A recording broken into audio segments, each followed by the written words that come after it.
السلام عليكم ورحمة الله وبركاته. ازيكم عاملين ايه؟ يا رب تكونوا بخير. النهارده ان شاء الله بقى زي ما انتم شايفين جبنا كرنب وهنعمل محشي كرنب. هنعمل محشي كرنب النهارده بكل تكاته وتفاصيله. حاطه ميه بتغلي على البوتاجاز، هنقطع دلوقتي الكرنب. هنجيب السكينه بتاعتنا ونفرغ الكرنبه كده اهي. نبتدي مع بعض نقول بسم الله.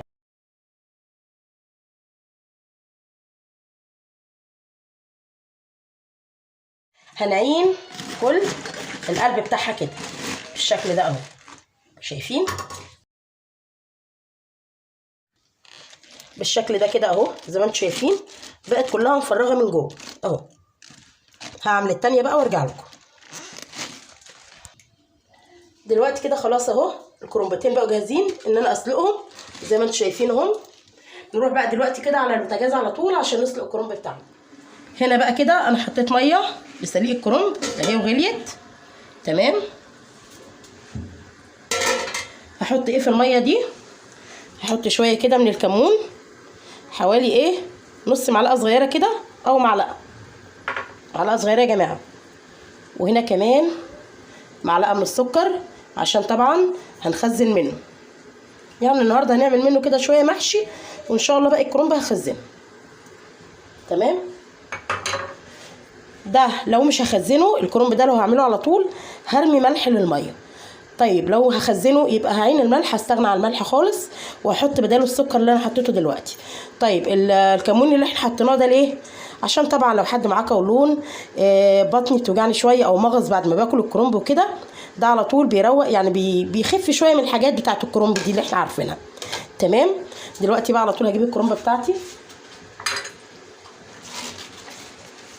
اللي عايز يستغنى عن الكمون عادي، عايزين تحطوه زي ما انا حطيته كده عادي. كده انا حطيت الكرنبه هسيبها دقيقتين بس كده على الجنب اللي انا حطيتها تحت ده عليه، اللي هو بتاع العروق. انا حطيتها من الجنب بتاع العروق اهو. ابدا كده بالجنب اللي هو فيه العروق واسيبها دقيقتين كده ولا حاجه وارجع اقلبها على طول، ما اطولش عن كده. دلوقتي بقى على طول كده هبدا اقلبها بسم الله اهو على الناحيه التانيه بالشكل ده. واللي تستوي على طول انا مجهزه جنبي هنا مصفى اهي، اللي تستوي على طول هطلعها في المصفى كده بقى زي ما احنا شايفين اهو. نبتدي نطلع الورق اهو، بصوا كده السوا بتاعه جميل قوي. طالما دبلت كده نبتدي على طول نسمي بسم الله ونطلع. صلوا على النبي يا جماعه كده اهو.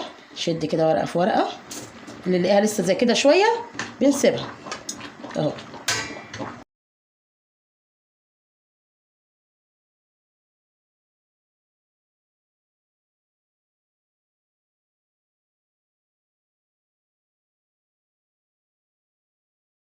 اهو يا جماعه زي ما انتم شايفين السوا بتاع الورقه عامل ازاي. بصوا مش مهريه ولا اي حاجه، سواها ما شاء الله مظبوط جدا اهي، ماسكه نفسها كده في نفس الوقت مستويه.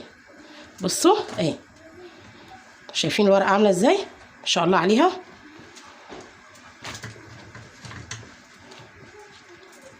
خلص بقى باقي الكميه دي وان شاء الله نرجع تاني ونشوف هنعمل ايه. دلوقتي بقى خلاص الكرنب بتاعنا اتسلق، وكمان جهزنا الحاجات اللي احنا هنعمل بيها التسبيكه او التخديعه بتاعه المحشي. سلقنا الكرنب زي ما انتم شايفين اهو، وده السوا بتاعه زي ما انتم شايفين كده ما شاء الله اهو. هنقطعه دلوقتي، نقطع ورقتين كده ونبتدي على طول نروح نسبك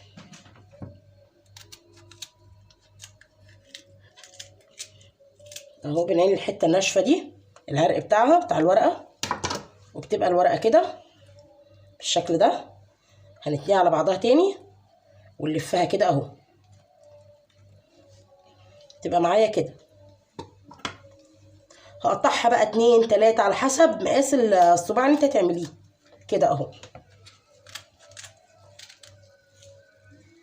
بالشكل ده تمام. واضحه اهي، تبقى الورقه معايا كده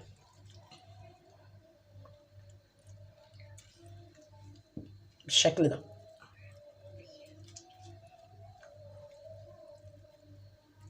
طبعا ده كده الشكل بتاعه، وان شاء الله برضو وانا بلف المحشي اوريكم هنشيله ازاي في الفويل. نشيل منه شويه يعني، والباقي هنعمله ايه، هنحشيه اهو. هنروح بقى دلوقتي على البوتاجاز عشان نعمل التسبيكه بتاع المحشي، وان شاء الله واحنا بنلف هنوريكم هنشيله او هنحفظه ازاي لو كنا هنخزنه يعني في الفريزر.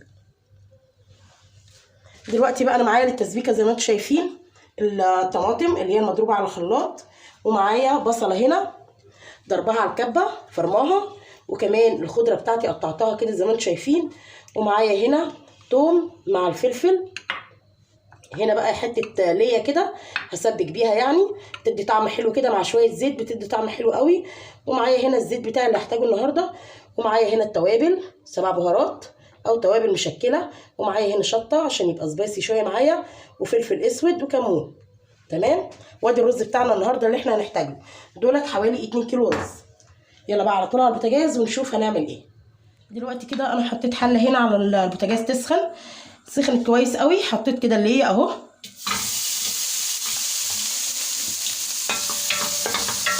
هشوحها شويه قبل ما احط الزيت عشان تسيح كده وتنزل ايه الماده الدهنيه اللي جواها. كل ما هنقلبها كده تبتدي تجيب الدهون اللي جواها كلها.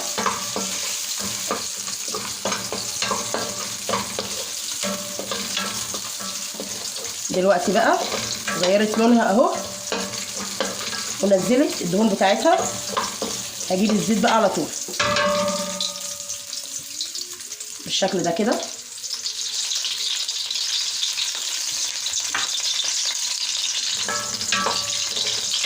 الريحه بتاعت اللي هي يا جماعه هنا في المحشي بقى بتديله طعم تاني وبتبقى مميزه، بتوديه في حته تانيه خالص. شايفين؟ دلوقتي كده على طول بقى هنزل بالبصله، وزي ما قلت لكم البصله هنا انا فرمها على الكبه وحاطه لها ايه قرنين فلفل كده حراقين. مش هاخد طبعا البصله كلها عشان اعوز جزء منها واقول لكم ليه بعد كده. هنقلب كده. الله على الريحه بتاعتها جميله ما شاء الله.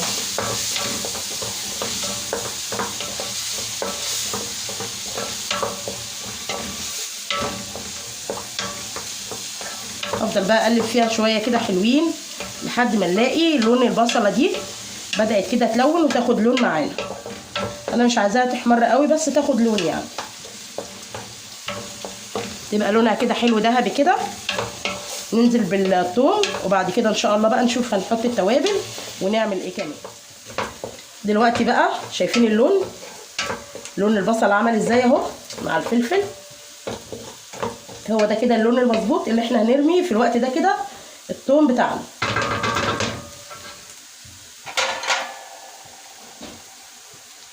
اهو.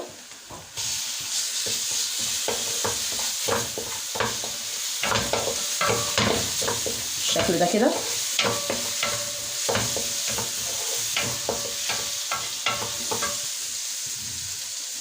وعلى طول هنزل بالتوابل، توابل مشكله، كمون. انا بحب الكمون زياده بالشكل ده.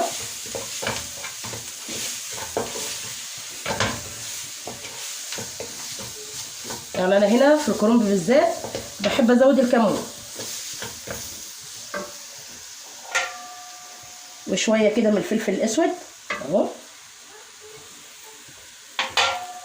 حوالي معلقه صغيره، وكمان شويه من الشطه.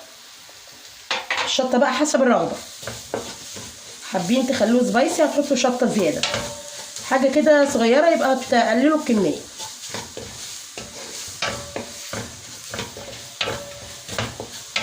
اقلب كده بس ايه دقيقتين وبعدين على طول ننزل بالطماطم. دلوقتي كده خلاص حطينا الطماطم، هقلبه بقى كله مع بعضه كده اهو. وهسيب بقى الطماطم دي تتسبك على راحتها خالص. كنا احنا عملنا ايه بقى في الوقت ده على ما تتسبك؟ هنقطع الورق بتاع الكرنب اهي، خليها تتسبك كده لحد ما تتكثف معايا وكل السوائل اللي فيها تتبخر وتبقى التسبيكه حلوه كده تقيله. يلا على طول بقى كده نشوف هنعمل ايه. دلوقتي كده خلاص هنشوف التسبيكه بتاعتنا. بسم الله. تقلت كده زي ما انتم شايفين. بصوا انا عايزه بقى القوام ده كده وتبقى تقيله بالشكل ده. نحط لها الملح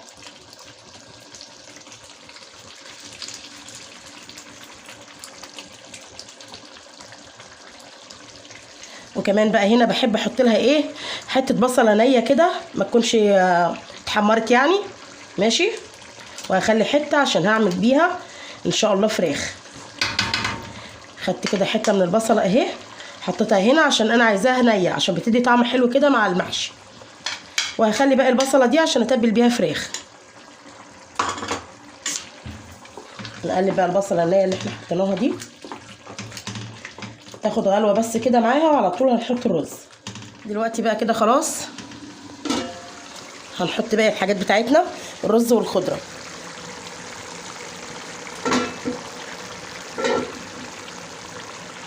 شايفين جمال التسبيكه عامله ازاي؟ والبصله اللي احنا حطيناها نيه دي يا جماعه بقى بتخلي لنا فيه تسكيره كده في المحشي، طعم بقى بيبقى حكايه بصراحه. دلوقتي بقى كده هنكمل مع بعض ونحط الرز. دلوقتي بقى كده خلاص حطينا الرز، هقلب بقى تقليبه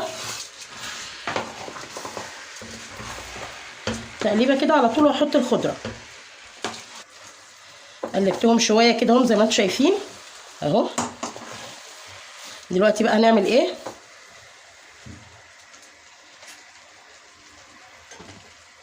هجيب كده حته تومه بتدي طعم حلو قوي برده اهو. توم اللي هو بالفلفل اللي انا كنت عاملاه للتسبيكه، كنت شايله منه حته، حطينا حته منه كده. هنقلب تقليبه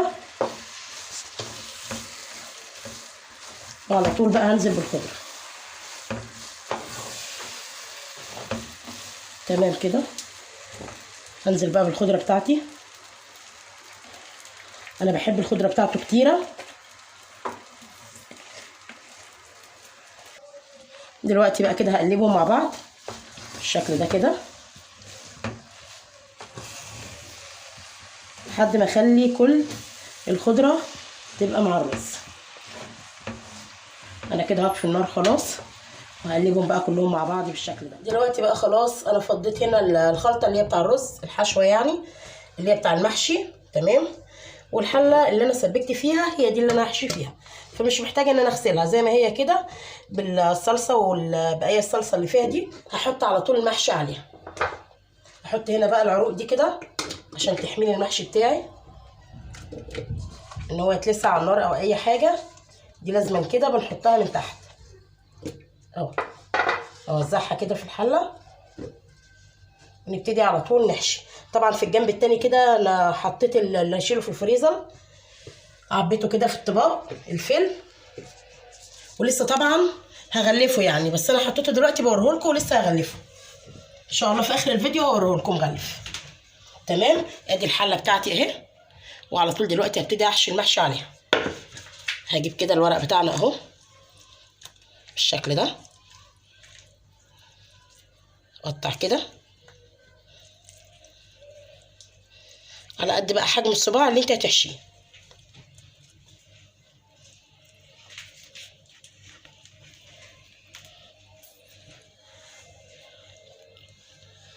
هاخد الورقه بتاعتي كده بالشكل ده اهو، وهبتدي احط الخلطه هنا كده ما يكونش زياده اهو بالشكل ده، وهبتدي على طول الف. في ناس طبعا بتحب تعمل احجام المحشي كبيره عن كده عادي، وفي اللي بيحب يعملها صغيره عن كده عادي اهو. ده كده حجم الصباع بتاعنا. لف واحد كمان، هلف كده معاكم كام واحد اوريهولكم وبعدين بقى اقعد انا اكمل. الخضره اللي استخدمناها هنا ايه عشان البنات اللي برضو مش عارفه قوي في الخضره او ايه اللي بيتحط للمحشي، احنا هنا استخدمنا شبت وكزبره. انا عن نفسي بحب اعملها كده، بس طبعا في ناس كتيره بتقول لك لا انا بحب احط لها شبت كزبره بقدونس، على حسب ما الواحد واخد يعني. انا بحس ان البقدونس هنا ما بيضيفلهاش اي طعم، بس الشبت والكزبره هو كل حاجه بالنسبه للمحشي يعني. فانا عن نفسي بحب ايه استغنى عن البقدونس في المحشي اهو.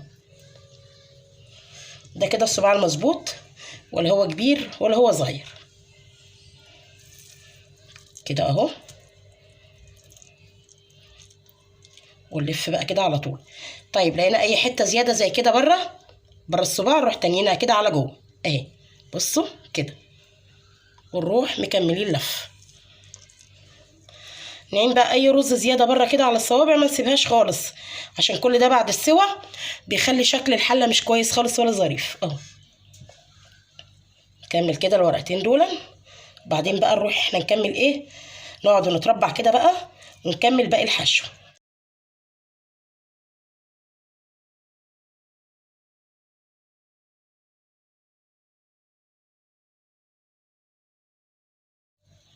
بالشكل ده يا جماعه.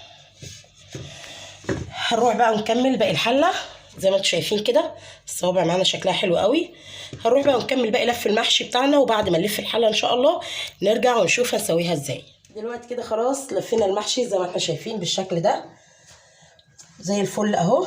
في رزايه بس هعينها، ما نخليش يا جماعه اي بواقي رز بالطريقه دي. اي رزايه زي كده نلاقيها نعينها على طول اهي. كل الرز ده كده نعينه كده. خلاص خلصناه. هنحط له على طول بقى الشوربه بتاعته دلوقتي ونحطه على النار. هنركن بقى ده على جنب كده اهو. ايه كام ورك فرخه كده هنعملهم مع بعض ونحطهم يستووا قصاد الحله بتاع المحشي. اغطي بس الحله. الكرنب هنا زي ما انتم شايفين اللي احنا هنشيله اتغلف كده بالطريقه دي اهو، وبقى جاهز معانا، اللي هنحطه على طول في الفريزر. نيجي بقى هنا للبصله بتاعتنا. انا هنا خرطت بصله صغيره عشان لسه كمان عندي بصل مفروم. هاخد عليه شويه فلفل اسود كده، شويه ملح اهو، وهفركها كده بايديا حلو قوي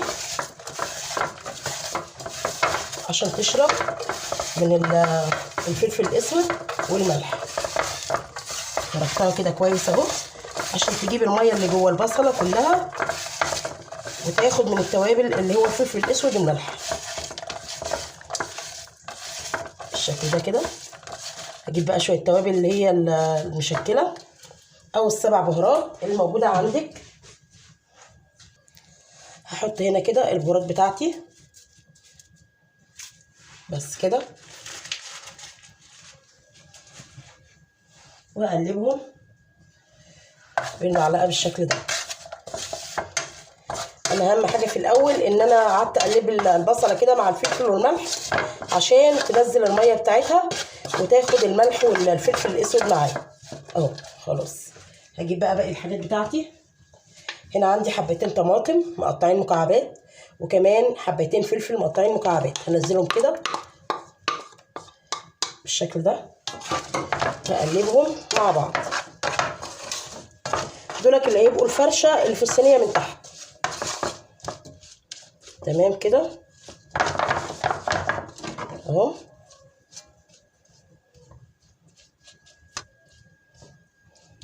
كده خلاص فردتهم هنا اهو. نجيب الفراخ بتاعتنا دي بقى. البصله اللي احنا عيناها من بواقي التسبيكه، يعني احنا كنا فرمين بصل بزياده عشان برضو ايه كنت هعيل الفراخ زي كده. تمام. هديله شويه ملح شويه صغيرين كده،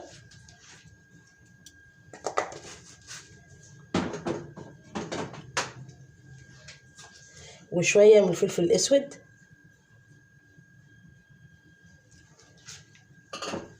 عشان طبعا حاطين في الصينيه. ودول بقى هعمل بيهم ايه هنشوف دلوقتي.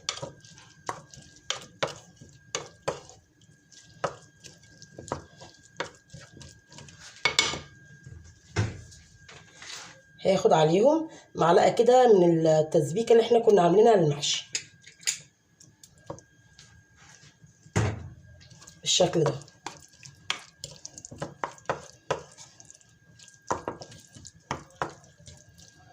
هجيب بقى الفراخ كده على طول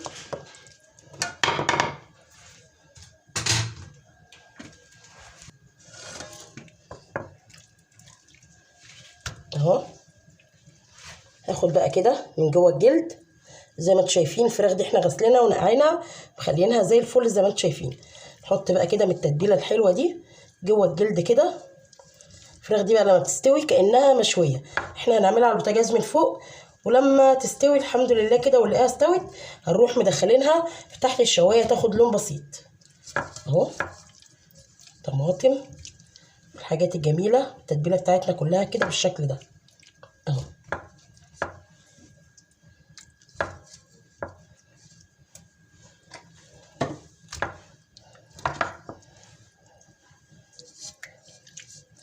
برضو بالطريقه دي كده جوه الجلد، بالطريقه دي كده. حطيت برضو التتبيله بين الجلد واللحم،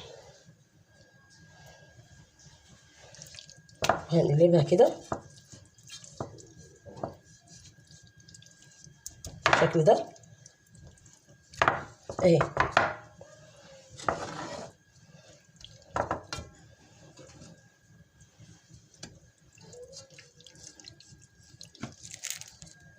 دلوقتي كده خلاص تبلتها اهي. الباقي عندي بقى كده هحطه على الوش بالشكل ده.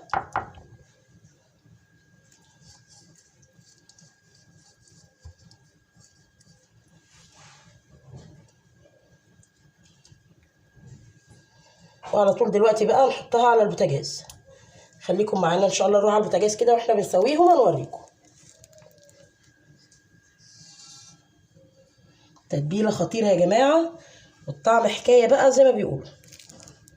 شايفين دي بقى اول ما بنخلصها بصوا كانها مشويه، بس اطعم كمان، ما والله اطعم من الفراخ المشويه اللي احنا بنجيبها كده جاهزه من بره، مش بتبقى حلوه زي دي.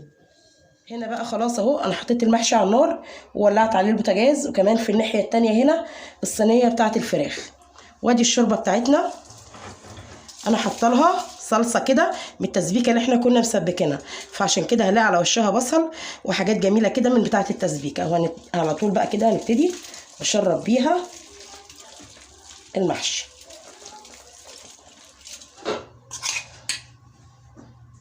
وهدي كده من على الوش معلقه صلصه، حطينا كده الصلصه على سطح المحشي كله، تتشرب بقى.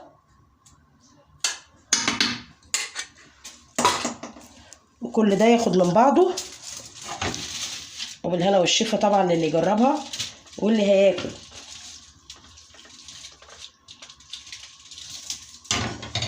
نهزها كده يا جماعه عشان الشوربه تتغلغل في المحشي كله اهو.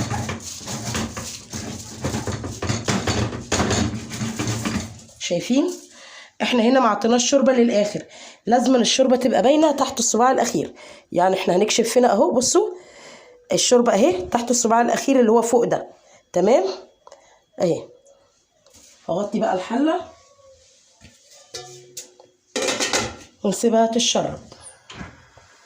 عليت عليها كده البوتاجاز. هنا بقى الفراخ بتاعتنا دي انا مش هديها ميه ولا اي حاجه، هسيبها كده على النار تجيب الميه اللي في البصل واللي في الطماطم واللي في الفلفل، وكمان الفراخ دي هتنزل زي شوربه كده. فانا دلوقتي هسيبها على نار متوسطه، واول ما الاقيها بدات هتخش على السوا هعلي عليها النار شويه بس تاخد ايه تشرب اي سوائل فيها. تمام بصوا بدات تجيب سوائل اهي زي ما انتم شايفين. بصوا احنا لسه حاطينها اهي وبدات تجيب السوائل بتاعتها دي كده على نار هاديه متوسطه. هعلي عليها النار شويه، اول ما تجيب السوائل دي والاقي الميه بدات تنشف هروح موطيه عليها. يبقى احنا هنا هنعمل ايه في الفراخ دي؟ هنسيبها على نار عاليه، واول ما نلاقي الميه بدات تنشف وهي دخلت على سوا هنوطي عليها. اول ما تستوي على طول هروح عيننا وحطينها في الفرن تحت الشوايه يعني. تمام. ويلا بقى دلوقتي نسيبها تستوي براحتها، ولما تستوي ان شاء الله نشوف الاكل في الشكل النهائي ان شاء الله. دلوقتي كده خلاص خلصنا المحشي الجميل بتاعنا النهارده. تمام. وكمان عملنا الفراخ بتاعتنا اهي.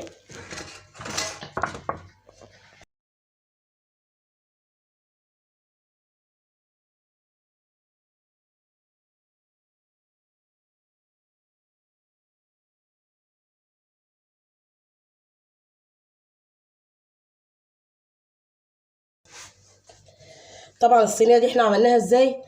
حطيناها على النار بالخضروات اللي احنا شفناها دي، وما حطيناش عليها والله ولا نقطه ميه، سيبناها لحد ما جابت السوائل منها فيها كده هي والخضار.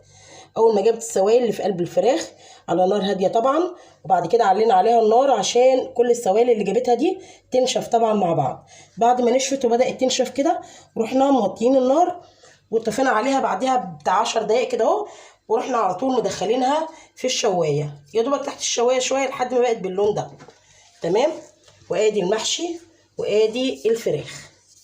يا رب تكون عجبتكم النهارده، ويا رب يكون الفيديو كله عجبكم ويكون خفيف عليكم. بصوا بقى المحشي بتاعنا مستوي دايب يا جماعه. بصوا بصوا بسم الله، شايفين دايب دوب اهو. وكمان الكرنب اهو ما ننساهوش اللي احنا نشيله في الفريزر.